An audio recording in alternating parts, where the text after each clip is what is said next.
নাফরমান কবরের মধ্যে, মৃত্যুর মুহূর্তে, হাসরের ময়দানে, জাহান্নামে, আযাবের মুহূর্তে দুনিয়ায় ফিরতে চাই।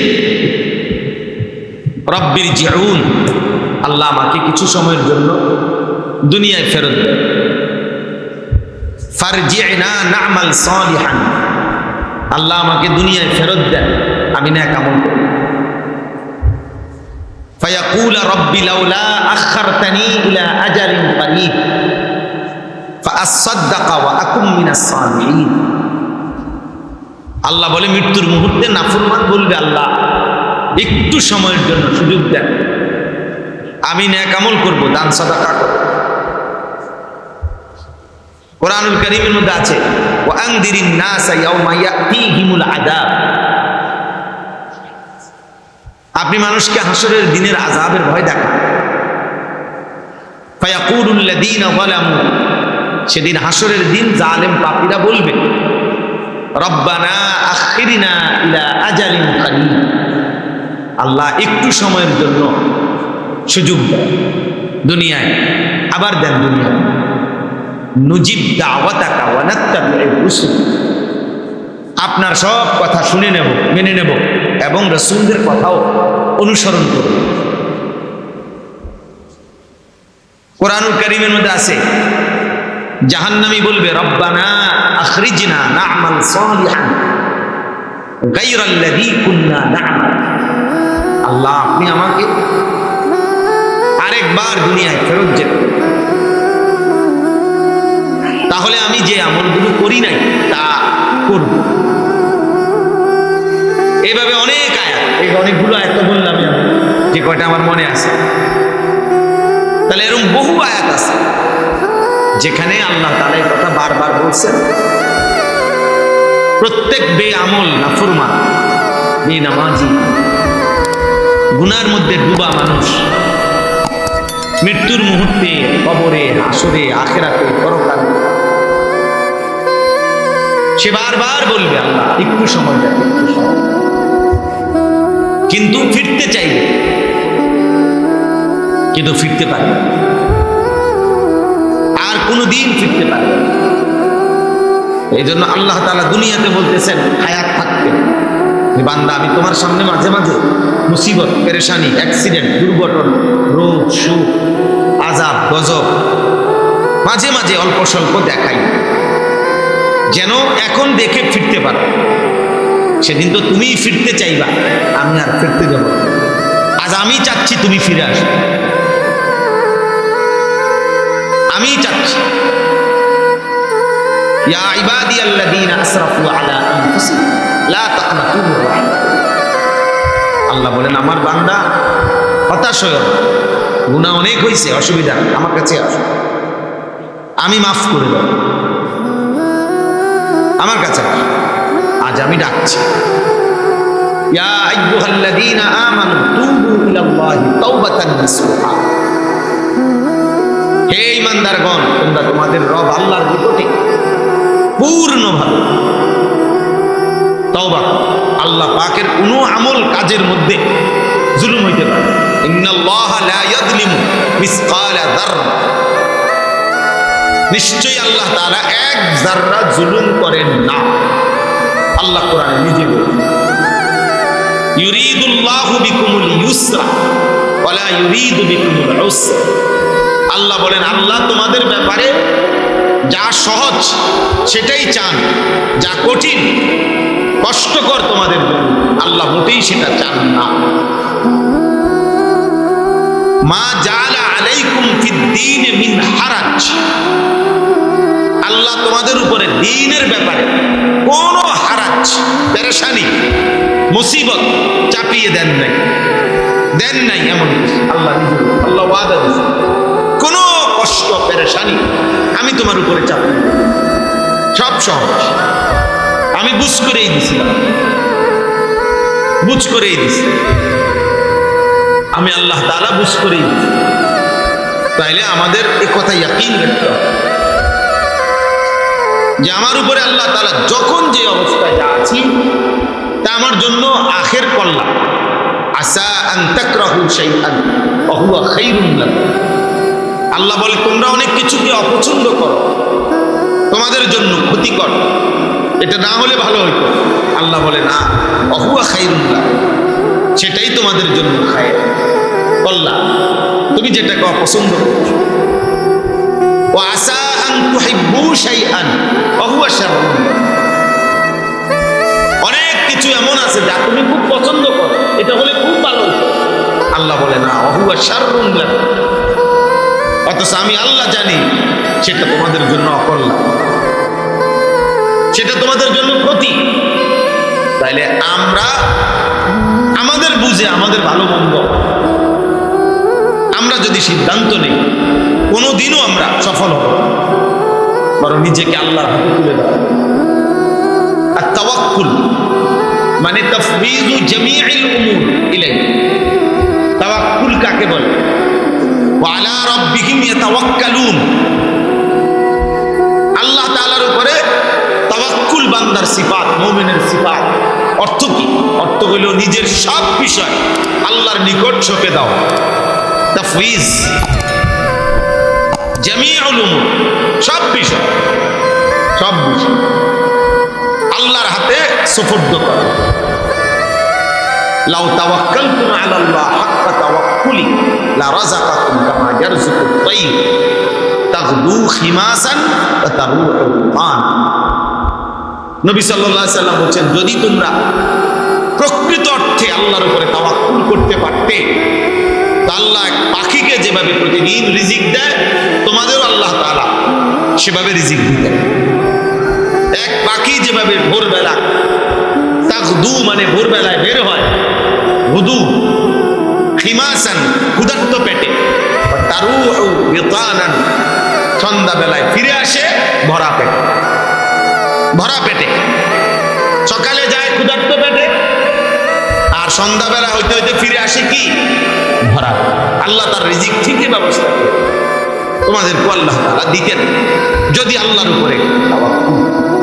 আমরা এই পরিমাণ কামড়াকামড়ি করি, আল্লাহ যেন মাঝে মাঝে নাউজুবিল্লাহ, আল্লাহ যেন বলে ঠিক আছে, হালাল হারাম যেহেতু তুমি কোনো বাজ বিচারই করছো না, তাহলে তোমার সুখ তুমি খুঁজে নাও। যা ওয়া ইল্লাম তাফআল মালাহতু ইয়াদাকা শুগলা ওয়া লাম আসুদ্দা ফাকরা। এটা হাদিসে কুদসি। আমার ইবাদতে সময় দিতে পারছো না, আচ্ছা ঠিক আছে যাও, তবে মনে রেখো আমি আল্লাহ তোমাকে সারাক্ষণ কাজে ব্যস্ত রাখবো, বাকি ওয়াদা দিলাম অভাব দূর করবো। মালাহতু ইয়াদাকা শুগলা, তোমার হাত আমি কি রাখবো? ব্যস্ত রাখবো কাজে। ওয়ালাম আসুদ ফাকরা, কিন্তু কি যাবে না? অভাব যাবে না, পেরেশানি শেষ হবে, পেরেশানি শেষ হবে, কিস্তি শেষ হবে, লোন শেষ হবে না। আমার দেশের মনে করেন হাজার কোটি টাকার মালিকও দেখবেন, যিনি যত বড় ধনী তিনি তত বেশি পরিমাণ ব্যাংক লোন নিয়ে রাখছেন, কোটি কোটি টাকা। ব্যাংকের দৃষ্টিতে সে ভিক্ষুক, মানুষ মনে করে তিনি ধনী, অথচ ব্যাংকের কাছে তারে যদি 10-12 বিক্রি করে, তার শরীর তার সব বিক্রি করে, তার চাইতে বেশি টাকা ব্যাংক। সে মূলত ধনী ফকির, অভাব যায়, অভাব যায়। তাইলে বলেন আল্লাহ তাআলার ফয়সালা যখন যে অবস্থা আমাদের খায়, আমাদের জন্য কি কল্যাণ, আমাদের জন্য কল্যাণ। মান লাম ইয়ারদা বিকাদাই ফালিয়াতলুব রাব্বান সিওয়াই। হাদিসে কুদসিতে আছে, আল্লাহ বলে আমার যে বান্দা আমার ফয়সালার উপরে সন্তুষ্ট নয়, সে যেন আমাকে বাদ দিয়ে আরেকজন রব, তার আরেকজন খোদা তালাশ করে নেয়। তাকে বইল তুমি আরেকজন খুঁজে নি, ফালিয়াতলুব, সে যেন আরেক খোদা তালাশ করে। আছে তো আরেকজন, মিলবে তো কখনো? তাহলে কাজে ঘুরে ফিরে কার কাছে? আল্লাহ। তার চাইতে বরং ঘুরে ফিরে আসতাম কেন, মহব্বতের সাথেই থাকতাম। যেহেতু শেষ পর্যন্ত বল আমি যত জোরেই লাথি দেই আমার কাছে আবার ফিরে আসবে। তা বান্দাকে আল্লাহ তাআলা যত দূরেই যত মুসিবতেই দেন, বান্দা তো আল্লাহর কাছেই ফিরে যাবে। তো তার চাইতে আনুগত্যের সাথে, মহব্বতের সাথে, বিশ্বাসের সাথে আল্লাহর কাছে ফিরে যাওয়া, আল্লাহর কাছেই থাকা, এটাই এটাই এই জন্য আমি ব্যক্তিগতভাবে কোনো ঘাবড়াই না। এই কয়দিন টানা এই সেই প্রতিদিনই আলহামদুলিল্লাহ রোদ বৃষ্টি আবহাওয়ার যে কোনো প্রতিকূল পরিস্থিতিতে আমি যেখানেই মাইক পাইছি, সুযোগ পাইছি, বলে গেছি, বলছি আলহামদুলিল্লাহ। হ্যাঁ, ওই দিনও মাঠে মাহফিল করছে, জায়গা নাই, হচ্ছে ওদের পাশে একটা কমিউনিটি সেন্টারে অল্প একটু জায়গা আছে, কি করলাম, হ্যাঁ ওনে মাইক লাগা, ওনে বিয়ে শাদী হয় যে কমিউনিটি সেন্টার, এটার ভিতরেও আছে। গতকালকে মার্কেটের দুই পাশের দোকানের মাঝখান দিয়ে কদুর হাঁটে যে এরকম বললি এনে কদুর জায়গা আছে, বৃষ্টির কারণে আর জায়গা, ও ঠিক আছে এখানেই মাইক দাও, চলো ভাই বলো আল্লাহর কথা, বলবো যেমনি পারো এমনি বলো, আল্লাহর কথা বলতে, আল্লাহর কথা বলা জরুরি। আল্লাহর কথার কোনো সিজন নেই, ওয়াজের কোনো সিজন নেই, ওয়াজের আবার সিজন, আল্লাহর কথার আবার সিজন। শীত মৌসুমে ওয়াজ হইলে ভালো হইতো, কিটা ভালো হইতো, মানুষ বেশি, এটা না এর দূরে আর কি, আর কি মানুষ বেশি, এছাড়া আর কি। আর যদি আখেরাত, তো সেটা তো সারা বছরই আখেরাত, সারা বছর আখেরাত। যদি কবর, তো সে তো সারা বছরই। যদি মৃত্যু, তো সে তো সারা বছরই মৃত্যু, সারা বছরই। আল্লাহর হুকুম, সে তো সারা বছরই আল্লাহর হুকুম থেকে বিরতি কখন আছে? কোনো বিরতি আমাদের? ওয়াবুদ রাব্বাকা হাত্তা ইয়াতিয়াকাল ইয়াকিন। আল্লাহ তাআলা কোরআন কারীমে বলছেন আপনি আপনার রবের ইবাদত করুন হাত্তা ইয়াতিয়াকাল ইয়াকিন, মৃত্যু আসা পর্যন্ত। ইয়াকিন মানে মৃত্যু, এখানে মৃত্যু আসা পর্যন্ত আপনি আপনার মালিকের ইবাদত করুন। অতএব ভাই আলহামদুলিল্লাহ, এই মাদ্রাসা আমাদের মাদ্রাসা, এটা আমার শায়েখের মহব্বতের মাদ্রাসা, অনেক বড় বুজুর্গের কদমের বরকত ধন্য মাদ্রাসা। অতএব কোনো পেরেশানি, মাঠে হতো তো মসজিদে হয়েছে। কোরআনুল কারীমের মধ্যে আল্লাহ তাআলা বলছেন মা নানসাখ মিন আয়াতিন আও নুনসিহা বিখাইরিন মিনহা আও মিসলিহা। আল্লাহ বলেন হে নবী, শরীয়তের কোনো বিধান যদি আমি বদলাই, তো মনে রাখবেন পরবর্তীতে নতুন যে বিধান দেব সেটা আগেরটার চাইতে উত্তম হবে, অথবা কমপক্ষে সমান সমান হবে। নিচে নামবে, নতুন বিধান আগেরটার চাইতে উত্তম হবে অথবা সমান সমান হবে। তো আল্লাহ তাআলা যেন বলছে ঠিক আছে, বাইরের মাঠ জমিন সেটা আমারই জমিন।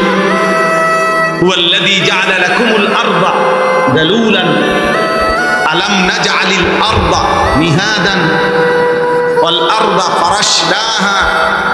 জমিন আমি বিছাইছি, আমারই মাটি, আমারই জমিন, আমি আল্লাহই জমিন সৃষ্টি করেছি, তো সেটা আমারই ছিল। বাকি এখন আমার ভাল লাগছে, তাতে আমাদেরকে আমি আমার জমিনের মধ্যে সবচেয়ে উত্তম যেটা সেরাটার মধ্যে বসতে দিই। আগেরটা হুকুম রহিত করলাম যে ঠিক আছে মাঠে বসতে হবে না, আমার ঘরেই বসে। বাহ, আচ্ছা কল্পনা করুন, মনে করেন আল্লাহ এমনি মায়া করে বলছে, কেমন মায়া হল যে আচ্ছা ঠিক আছে বাইরে বসো না, ঘরেই বসো, ঘরেই বসো। তাইলে না তিনি খাইরিন মিনহা, আগেরটার চাইতে উত্তম দিলেন কিনা? এটা উত্তম কিনা? খাইরু বিকাইল আরদ, জমিনের সবচেয়ে উত্তম জায়গা মসজিদ। আহাব্বুল বিলাদ ইলাল্লাহি মাসাজিদুহা। নবীজি সাল্লাল্লাহু আলাইহি সাল্লাম বলছেন আল্লাহর নিকট সবচেয়ে প্রিয় জায়গা মসজিদ, মসজিদ। নবীজি সাল্লাল্লাহু আলাইহি সাল্লাম বলছেন, রাজুলুন কলবুহু মুআল্লাকুন বিল মাসাজিদ, যেই মুমিনের কলিজার ভিতরে সব সময় মসজিদের প্রতি ভালোবাসা, আল্লাহর নবী ওয়াদা দিবেন হাসরের দিন আল্লাহ তাআলা তাকে আল্লাহর আরশের নিচে ছায়া দান করবেন।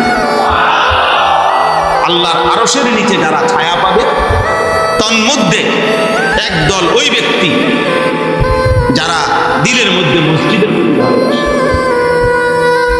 আল্লাহ তাআলা বলছে মসজিদের প্রতি যাদের আগ্রহ, মসজিদকে যারা আবাদ রাখে, মসজিদকে যারা প্রিয় মনে করে, মসজিদের সাথে যারা জিন্দেগি জুড়ায় রাখে, জড়িয়ে রাখে, আল্লাহ তাআলা বলেন আমি আল্লাহ ওয়াদা দিলাম এরা অবশ্যই হেদায়েতের পথেই পরিচালিত হবে।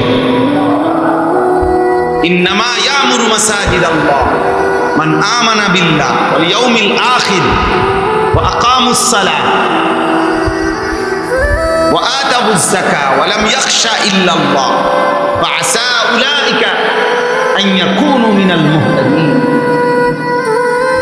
আল্লাহ তাআলা বলে নিশ্চয়ই মসজিদ আবাদ করবে আমার সেই বান্দারা যারা আল্লাহকে মানে, আখিরাতকে মানে, 5 ওয়াক্ত নামাজ পড়ে, যাকাত আদায় করে, আল্লাহ ছাড়া কাউকে ভয় করে না। আর আমি আল্লাহ বলছি তারা হেদায়েতের পথেই পরিচালিত হবে। মসজিদের প্রতি ভালোবাসা বান্দাকে হেদায়েতের পথে পরিচালিত, মসজিদের সাথে সম্পৃক্ততা বান্দাকে আল্লাহর পথে, জান্নাতের পথে, হেদায়েতের পথে পরিচালিত। সুবহানাল্লাহ। রাসূলুল্লাহ সাল্লাল্লাহু আলাইহি ওয়াসাল্লামের জামানায় মদিনার 10 বছর নবী সাল্লাল্লাহু আলাইহি সাল্লামের জিন্দেগি সমস্ত কর্মকাণ্ডের মেইন কেন্দ্র ইসলামের যাবতীয় তালিম, তাজকিয়া, জিহাদের ফয়সালা, ফতোয়া, মাসাইল, কিসাস, হদ, শরীয়তের বিধান কার্যকর সমস্ত কিছু কার্যক্রমের মেইন কেন্দ্র পার্লামেন্ট ছিলই কি মসজিদে নববী, মসজিদ। এখানে বসেই নবী সাল্লাল্লাহু আলাইহি সাল্লাম সাহাবায়ে কেরামকে কোরআন শিখাইতেন, দ্বীনের তালিম দিতেন, জিহাদের মাশওয়ারা করতেন, সমস্ত শরীয়তের বিধান কার্যকর করতেন। যাবতীয় কিছুর কেন্দ্রবিন্দু ছিল মসজিদ, মসজিদ। রাসূলুল্লাহ সাল্লাল্লাহু আলাইহি সাল্লামের সিফাত ছিল নতুন কোনো জায়গায় তিনি গেলে মসজিদ নির্মাণ করতেন। মসজিদে কুবা, মক্কা থেকে প্রথম হিজরত করে যেখানে আসছেন সেই মসজিদ, সেই মহল্লার নাম হলো কুবা, এখানে এসে মসজিদ করছেন। একটু আগায়া গেছেন, প্রথম জুমার নামাজ পড়ছেন যেখানে, সেখানে মসজিদ করছেন। বনু সালামা গোত্রে সাহাবীর জানাজা পড়তে গেছেন, সেখানে মসজিদ করছেন, সেখানে মসজিদ করছেন। যেখানেই গেছেন তিনি সেখানে কি নির্মাণ করছেন? মসজিদ নির্মাণ করছেন। মসজিদ ইসলামের গুরুত্বপূর্ণ শাআয়ের এর অন্তর্ভুক্ত, ইসলামের অন্যতম নিদর্শন মসজিদ। এই জন্য আল্লাহ কোরআনে বলছে আল্লাহর নিদর্শনাবলীকে যে সম্মান করবে এটা ওই ব্যক্তির অন্তরে তাকওয়া, আল্লাহ ভীতি আছে এ কথার স্পষ্ট প্রমাণ বহন করবে। অতএব মসজিদ আল্লাহর শাআয়ের, মসজিদের প্রতি যার ভালোবাসা, ওয়ামান ইউআযযিম শাআইরাল্লাহ ফাইন্নাহা মিন তাকওয়াল কুলুব, আল্লাহ বলে ধরে নাও তার অন্তরে তাকওয়া আছে, আল্লাহ ভীতি আছে, তার মুত্তাকি হওয়ার প্রমাণে আল্লাহর নিদর্শনাবলীকে সম্মান করা।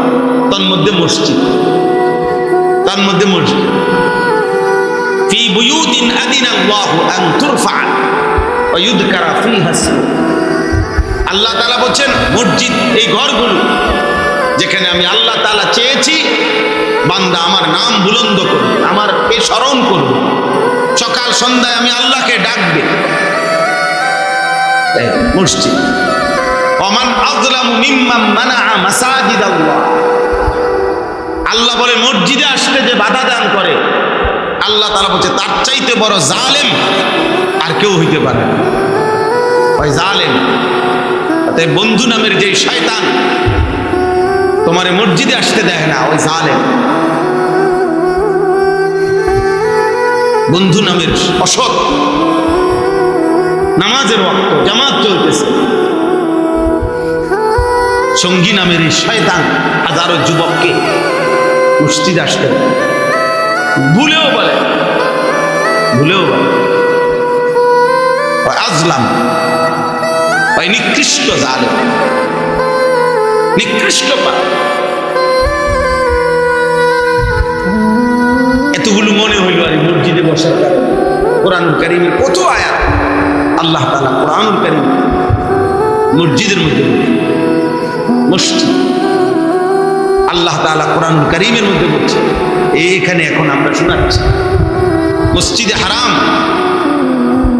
এটাও মসজিদ, আল্লাহর ঘর কাবার চতুর্দিকে যে মসজিদ, এটাকে মসজিদে হারাম বলে। এই মসজিদে হারামে আসতে যে বাধা দেয় আল্লাহ তাআলা বলছে আমি ওয়াদা দিলাম নুযিকহু মিন আযাবিন আলীম, আমি তারে বড় নিকৃষ্ট শাস্তির স্বাদ মজা দেখাবো, মজা দেখাবো। এই জন্য বাপ এতক্ষণের কথার দ্বারা এবার এটা উদ্দেশ্য, মসজিদের সাথে ভালোবাসা চাই। মুমিনের ভালোবাসার কেন্দ্র মসজিদ। নবীজি সাল্লাল্লাহু আলাইহি সাল্লাম স্পষ্ট হাদিস, একেবারে বুখারী মুসলিমের হাদিস, আল্লাহ নবী সাল্লাল্লাহু আলাইহি সাল্লাম একদিন ফজরের ব্যাপারে, ফজরের নামাজের জামাতের ব্যাপারে বলতে গিয়ে এত কঠিন কথা বলছে, ফজরের নামাজের গুরুত্ব বলতে গিয়ে নবীজি সাল্লাল্লাহু আলাইহি সাল্লাম বলছেন আমার মন চায়, লাকাদ হামামতু, আমার মন চায়, ভীষণ ইচ্ছা হয় আমি ফজরের নামাজের ওয়াক্তে মসজিদে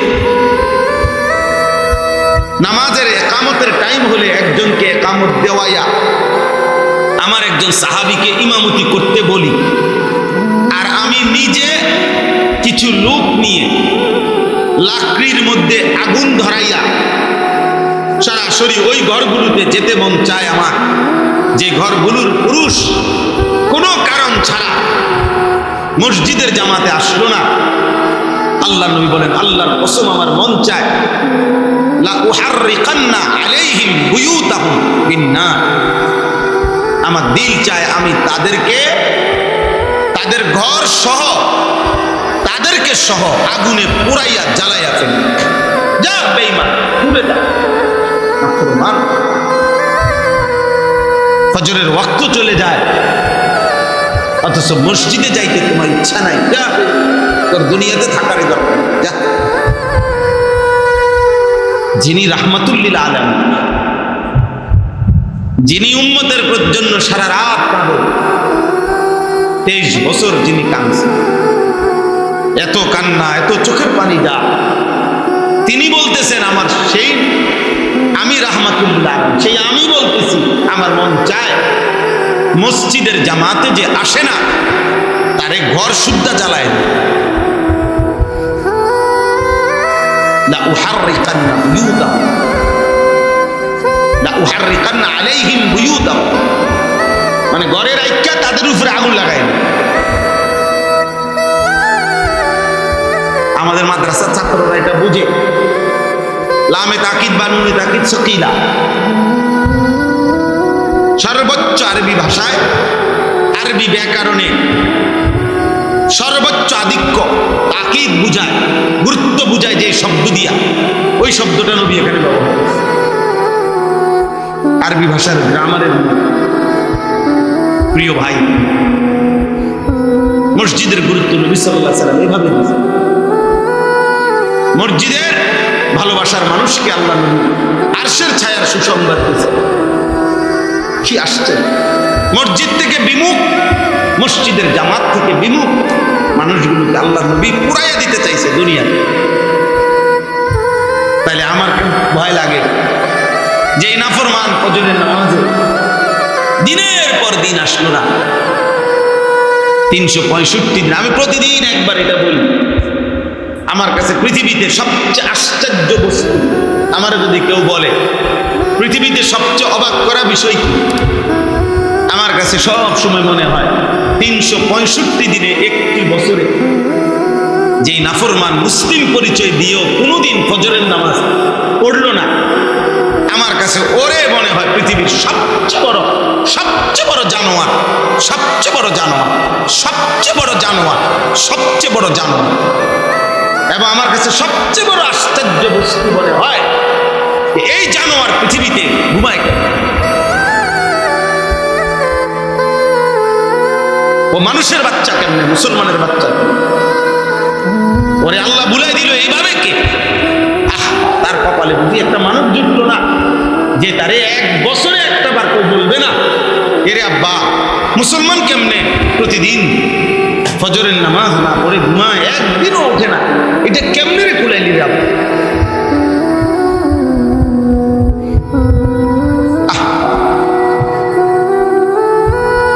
আজীব মানুষ, আজীব মানুষ। আমার 4.5 বছরের মেয়ে বাচ্চা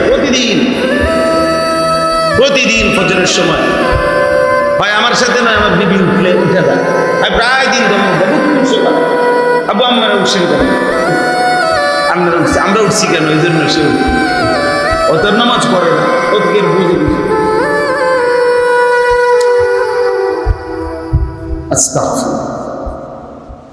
তাহলে এই জন্য মসজিদ রাসূলুল্লাহ সাল্লাল্লাহু আলাইহি ওয়াসাল্লাম এত ভালোবাসেন, এত ভালোবাসেন। নবী সাল্লাল্লাহু আলাইহি ওয়াসাল্লাম পেরেশান হলেই মসজিদে ছুটে যেতেন নামাজে দাঁড়িয়ে। ইজা হাযাবাহু আমরুন ফাযআ ইলা সালাত, হাদিসের শব্দ। সাহাবারা বলেন নবী যখনই কোনো পেরেশান হতেন মসজিদে ছুটে যেতেন আর নামাজে দাঁড়িয়ে যেতেন, নামাজে দাঁড়িয়ে। প্রিয় ভাই, আজকে মসজিদ আমার নিজের উদ্দেশ্য ছিল না, তো মসজিদ ব্যথা আল্লাহ মনে করাইছে কথা। আমরা এখানে যারা আমরা নিয়ত করি মসজিদকে আমরা ভালোবাসবো ইনশাআল্লাহ। মসজিদের প্রতি হৃদয়ের টান থাকলে আরশের মেহমান হবে, আরশ আজিমের মেহমান হবে। মসজিদের প্রতি না আসা মসজিদে, এটা যেন তোমার দুনিয়াতে পুরাইয়া ফেলা, আগুনে পুরাইয়া ফেলার মতো শাস্তি। নবীর গুসা কি পরিমাণ গুসা তিনি হয়েছেন। চিনি পাথর মারলে সেদিন তায়েফের মানুষকে তিনি মাফ করে দিছেন। আজ বেনামাজিকে দেখা তিনি বলতেছেন আমার মন চায় ওরে আগুনে পুরাইয়া। অথচ ইনি সেই নবী যিনি তায়েফের কাফেরদের বেলায় কি বলছিলেন যে জিবরাইল আলাইহিস সালাম আয়েশা বলছে ইয়া রাসূলুল্লাহ পাহাড়ের ফেরেশতা নিয়ে আসছে, মালিকুল জাবাল, আপনি বললে পাহাড়ের ফেরেশতাদেরকে বলবো পাহাড়কে একত্র করে তায়েফবাসীকে একদম ধ্বংস করে দিবে, শেষ করে দিবে। তায়েফ এখনো পাহাড়ের, তায়েফ একটা থালার মতো, এটা মনে হয় একটা থালা, কোন ফেরেশতা নিচে দিয়ে আমার মনে হয় এমনি আলগি দিয়ে ধরে রাখছে, এমন এটা চারিদিকে মনে হবে এটা বুঝাই যায় এটা পাহাড়ের উচ্চতায় অনেক একটা রিং রোড আছে খুব সুন্দর, এখন উঠলেই বোঝা যায় কি সুন্দর লাগে, মানে অনেক উঁচা তায়েফ নগর, বুঝাই যায় এটা একটা কেউ যেন এমনি পিলারের মতো একটা হাত দিয়ে ধরে রাখছেন উপরে ফেরেশতা। সম্পূর্ণ তায়েফটাই কিসের উপরে? পাহাড়ের উপরে, পাহাড়েই তায়েফ নগরী। তো সেদিন জিবরাইল বলছে আপনি বললে এদেরকে ধ্বংস করে দেয় ফেরেশতাকে বলিয়া। নবীজি বলছে ইন্নী লাম উবাস লাআনান ওয়ালা গাদিবান, জিবরাইল অভিশাপ দেওয়ার জন্য আমি আসি নাই, আমি রাগ করার জন্য আসি নাই। ইন্নামা বুইসতু রাহমাতান, আমি রহমত হয়ে আল্লাহর পক্ষ থেকে প্রেরিত হয়েছি। আমার উম্মত যদি আমি ধ্বংস করে দেই, আমি কালেমার দাওয়াত দেব কাকে? আমার ঈমান আমার কালেমা গ্রহণ করবে। তাইলে যিনি তাদের ব্যাপারে এত বড় কথা বললেন, কিন্তু বেনামাজি মসজিদের জামাতে আসে না, ফজরের নামাজ, এটা হাদিসের মধ্যে ফজরের সময় করছে, মানে 5 ওয়াক্ত নামাজি তাকে বলছে নবীজি যখন, তখন সেটা কোন ওয়াক্তের বেলায়? ফজরের ওয়াক্ত, ফজরের হিসাব নিতে নবীজি সাল্লাল্লাহু আলাইহি সাল্লাম ফজরের ওয়াক্তে হিসাব নিতেন, কসম আল্লাহ, জিজ্ঞেস করতেন অমুকে আসছে, অমুকে আসছে, অমুকে আসছে। এভাবে হযরত উবাই ইবনে কাব রাদিয়াল্লাহু তাআলা আনহু বলেন, নবীজি ফজরের নামাজের পরে নাম জিজ্ঞেস করতেন অমুকের অমুকে, এবং অনুপস্থিত দেখলে একদিন দুই দিন খোদার কসম নবীজি বলতেন, নিশ্চয়ই এই দুইটি নামাজ মুনাফিকদের জন্য পড়া কঠিন, এশা এবং ফজর।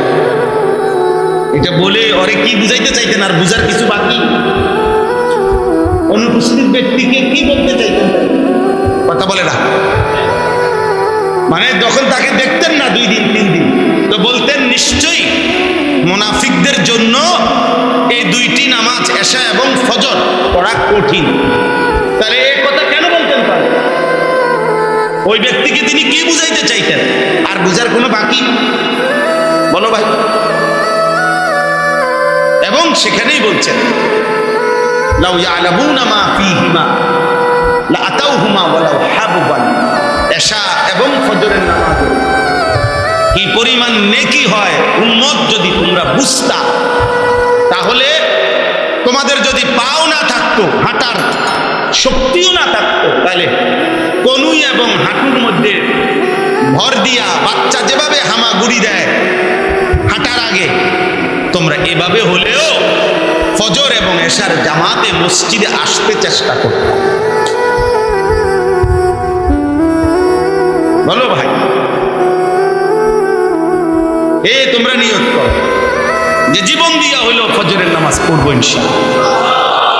জানবাজি করবা, জানবাজি, জানবাজি, জানবাজি।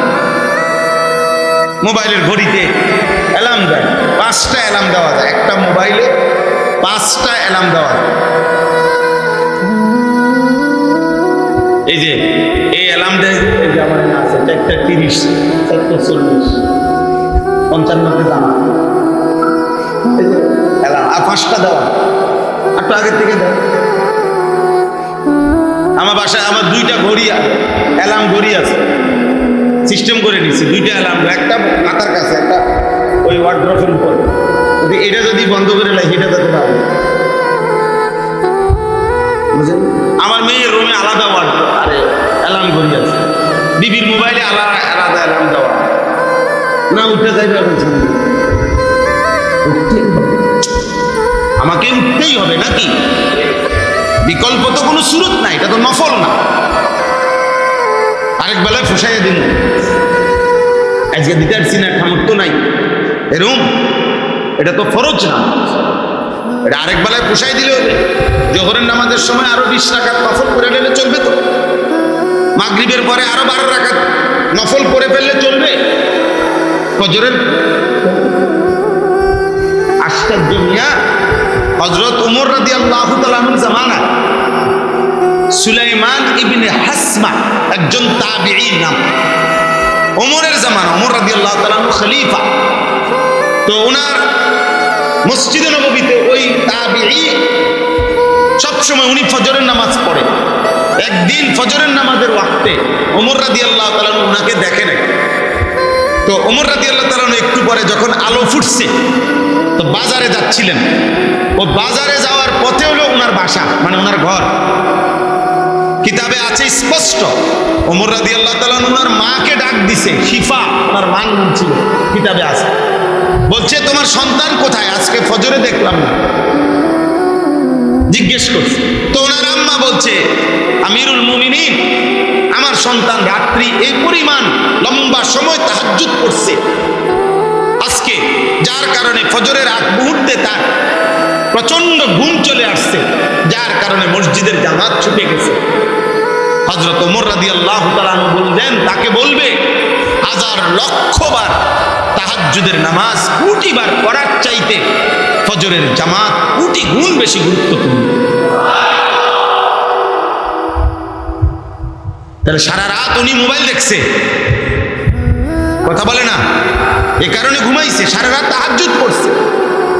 মা বলতেছে, সেই জামানায় কি কল্পনা করা যায়? মোবাইল টিপছে, মোবাইল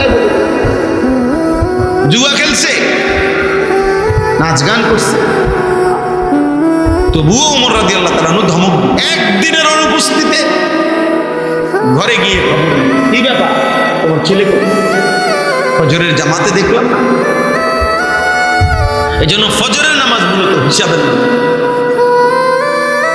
হযরত আব্দুল্লাহ ইবনে ওমর রাদিয়াল্লাহু তাআলা আনহুমা তিনি বলেন, ইজা ফাকাদনাল ইনসানা ফিল ফজর আসানা বিহি যান।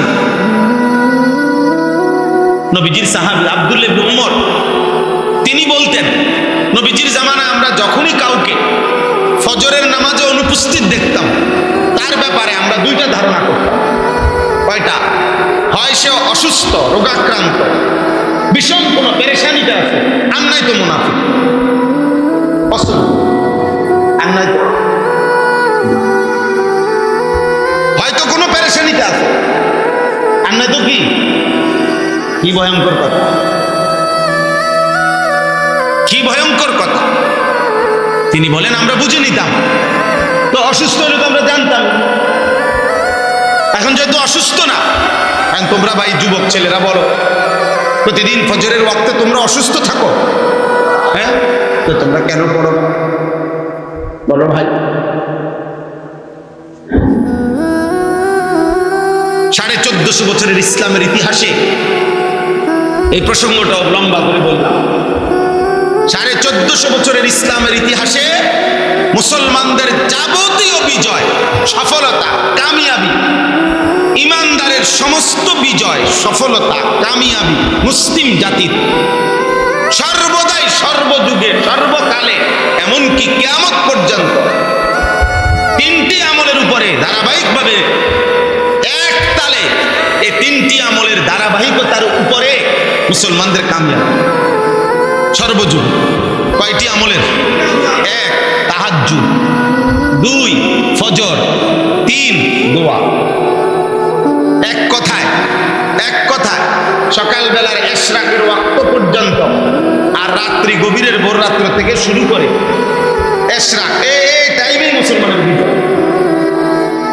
এই সময়ের গুরুত্বটা, এই টাইমের গুরুত্ব আরোপ, এর মাধ্যমে আউলিয়া হয়, এর মাধ্যমে আলেম হয়, এর মাধ্যমে হাফেজে কোরআন হয়। সমস্ত কওমি মাদ্রাসা, হিফজখানায় বাচ্চারা কোরআন শরীফের মুখস্থ সবকটা দেয় ফজরের আগে। কেন? এটা টাইম ঠিক করলো কেন? শিখে মাগরিবের পরে, সবক শিখে কখন? নতুন পড়া মুখস্থ করে মাগরিবের পরে। আর সবকটা শুনায় কখন? ফজরের আগে। ফজরের আগেই সবক শোনানো। আমি ব্যক্তিগতভাবে আমার হুজুররা কখনো কখনো কেউ জুড়ায়, কম হয়, দেরি উঠতে উঠতে, আমি অনেকবার বলছি হুজুরদেরকে মিটিং করে করে, তাহলে আপনারা যেহেতু একটু জুড়ান, উঠতে দেরি করেন, তাহলে ফজরের আগে সবক বন্ধ করেন, ফজরের পরে শোনেন। আপনাদের যেহেতু ঘুমের কষ্ট, ওনারা আবার পরে সবাই আইসা বলে, হুজুর আল্লাহ দোহাই আমরা আবার উঠবো, ঠিক আছে আমাকে ভুল হয়েছে, আমরা কম হচ্ছে, ঘাটতি হয়েছে, আমরা ঠিক হবো, উঠুম ইনশাল্লাহ, কিন্তু সবক ফজরের আগেও শুনতে। এটা ওনাদের কলিজার মধ্যে আছে, হাফিজ কোরআনের কলিজার ভিতরে। সবক কখন শুনতে হয়? ফজরের আগে। ফজরের আগে আল্লাহর রহমতের দুয়ার, ফজরের আগে রহমতের দরিয়ায় সাগর উঠে। রহমতের দরিয়ায় কি উঠে? সাগর। এই জন্য তাহাজ্জুদ, ফজর, দোয়া, এই 3 আমলে হকের বিজয়, ইমানের বিজয়। এই আমরা যারা মাদ্রাসায় পড়ি, মাদ্রাসার ছাত্র, তোমাদেরকে বলি, আমরা মনে করো জেনারেল বাইরা শুনলো না, ধরে নাও স্কুল কলেজের পোলাফাইন বুঝলো না, আগামী দিনের ইসলামের বিজয়ের জন্য, সারা বিশ্বময় কালেমার বিজয়ের জন্য কলিজার খুন লাগলে ইনশাআল্লাহ, আগেও আমরা দিছি, এখনো আমরাই দেব ইনশাআল্লাহ, আমাদের প্রজন্মই দেবে ইনশাআল্লাহ। আমাদের রক্ত, আমাদের খুন ইসলামের জন্য, কোরআনের। আমাদের রক্তকে যারাই বিদ্রুপ করে, শাসকরা বিদ্রুপ করে, ক্ষমতার মসনদে বসে গেলে ভুলে যায়, জালেম বিদ্রুপ করে। আগের জালেম বিদ্রুপ করছিল, 5ই মের রক্ত মাখা লাশ বিদ্রুপ করছে ঢাকা শহরে। 5ই মে 2013 সালে বেঈমান বলছে, জালেম বলছে হেফাজত স্রোতের তাণ্ডবে গাছের সৌন্দর্য মতিঝিল নষ্ট করে দিয়েছে। আর ওরা রং মাইখা শুয়ে আছে, রং মাইখা শুয়েছে। আমরা নাটক করছি, আমরা অভিনয় করছি। আল্লাহ তাআলা বলছে, বিদ্রুপের হাসি হাসলা, একদিন পৃথিবী দেখবে দুপুর টাইমের আগে ভাত তরকারি না খাইয়াই তুমি বৃদ্ধি করে দেবে। সেদিন আমরা ভাত খাইছি, উনি আর খাইতে পারছেন। 2024 সালের 5ই আগস্ট আমরা ঠিকই ভাত খাইছিলাম। আমি সেদিন তাবলিগে ছিলাম, দিনাজপুর চিল্লার সফরে ছিলাম। ওই সময় মসজিদে আসছিলাম। দুপুরবেলার খানা খাইয়ে মাত্র কাইত হয়েছি। গেছে গা তো আগে আমি শুনছি, পরে আমার এক মৌলানা সাহেব আমাদের জামাতের সাথী আইসা দৌড়াই আইয়া হুজুর হুজুর হুজুর গেছে গা। আর কি গেছে গা? গেছে গা। সব সাথী, জামাতের সাথী, তাবলিগের আমরা প্রায় 30-35 জন সবাই আনন্দ করতে আছে, খুশি। গেছে গা, বাইরে গেছে। তো আমাদের এক সাথী, একটু বুজুর্গ মানুষ, উনি আমির সাহেবের কাছে গিয়ে অভিযোগ দিতেন। আমির সাহেব, সাথীরা সব হুলস্থুল করতে আছে মসজিদ। আমির সাহেব মাশাআল্লাহ আরেক দমক দিছে, আরে একটা ঈদের দিন সবাই একটু খুশি করে যান। আপনি নিয়ে আসছেন সেদিন জালেমের কত হয়েছে। আল্লাহ তাআলা হুবহু তারিখ ফিরাই দিছে। তারিখ আজকে 6ই মে। গতকাল আমাদের সেই 5ই মে। পৃথিবীর ইতিহাস যতদিন থাকবে, ইসরাফিল যতদিন খুনা দিবে, বাংলার মাটি যদি থাকে, তো হেফাজতে ইসলামের পবিত্র রক্তের অবদান এই মাটিতে থাকবে ইনশাআল্লাহ।